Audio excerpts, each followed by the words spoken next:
আসসালামু আলাইকুম প্রিয় দর্শক, সকলে আশা করছি ভালো আছেন, সুস্থ আছেন। অনেক সময় কোমরে ব্যথা আপনাদের একটা ভুল চিকিৎসার কারণ হতে পারে। সেটি কেমন? আপনি কোমরে ব্যথা নিয়ে গেলেন চিকিৎসকের কাছে, চিকিৎসক আপনাকে এমআরআই দিল এবং ওষুধপত্র দিল, আপনার ব্যথাটি উন্নতি হলো না, এবং সে আবার গেলেন, তখন আবার ব্যথানাশক ওষুধ চেঞ্জ করে দিল, উন্নতি হলো না। ঠিক এই প্রবলেমে যারা ভুগছেন তাদের জন্য এই ভিডিওটি খুবই গুরুত্বপূর্ণ।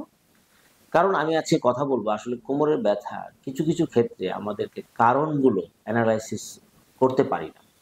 সেই সব ক্ষেত্রে আসলে বা আপনার ব্যথা চিকিৎসা যাচ্ছে না, তাদের ক্ষেত্রে কি কারণ হতে পারে, আজকে আমি তার একটি কারণকে আলাদা করার চেষ্টা করব।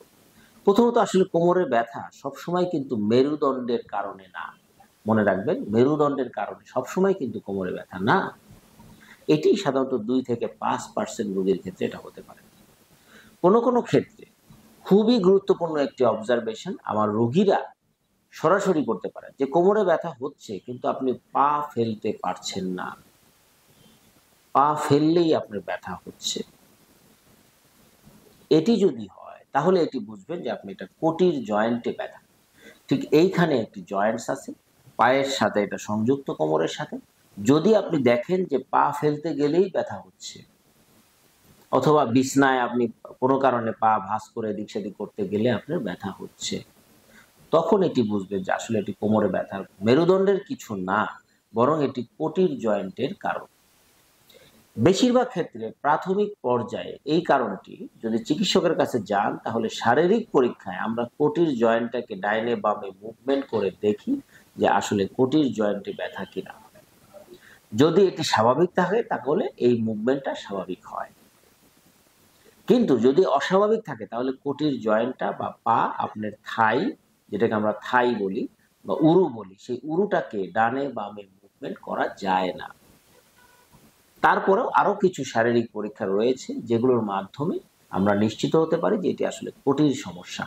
যদিও কোমরের ব্যথা নিয়ে আপনি আসছেন, কিন্তু এটা কোটির সমস্যা রয়েছে। তো এই জায়গাটি যদি আসলে বোঝার জন্য গুরুত্বপূর্ণ কেন? কারণ হচ্ছে কোটির জয়েন্টে কিছু সুনির্দিষ্ট রোগ রয়েছে যেগুলো খুব দ্রুত ধরতে না পারলে এটি কিন্তু চিকিৎসায় ব্যাঘাত ঘটে এবং আপনি দীর্ঘমেয়াদী একটি কষ্টে ভুগতে পারেন। যেমন কোনো কোনো ক্ষেত্রে কোটির জয়েন্টে আমরা টিবি রোগের পূর্বাভাস পাই।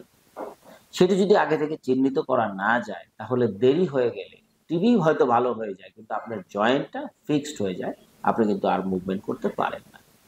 এটি যে খুব অ্যাভেইলেবল হয় এরকম না, কিন্তু অবশ্যই এটি কোমরে ব্যথার কারণ হলে এটাকে আলাদা করা উচিত।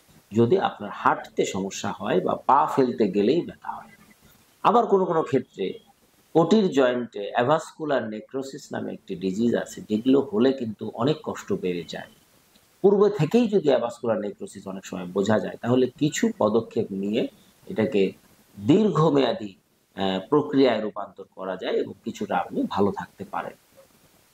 তো প্রিয় দর্শক, আজকে আমরা যে কথাটি বলেছিলাম যে আসলে কোমরে ব্যথা কিন্তু আপনার পা ফেলতে কষ্ট হচ্ছে, সেই ধরনের ক্ষেত্রে আসলে মেরুদণ্ডের কোনো কারণ থাকে না, বরঞ্চ সেটি কোটির জয়েন্ট, যেই জয়েন্টের সাহায্যে আমরা সাধারণত হাঁটতে পা ফেলতে গেলে কোটির জয়েন্টটি কোমরের মধ্যে পতিত হয়, সেই জয়েন্টে সমস্যা হলে এই ধরনের প্রবলেম হতে পারে। তো সকলে ভালো থাকবেন। সঠিক ব্যথা নিরাময়ের জন্য সঠিক কারণটি চিহ্নিত করা খুবই জরুরি। সে ব্যাপারে সকলকে সতর্ক হওয়ার জন্য অনুরোধ রেখে আজকে শেষ করছি। আসসালাম।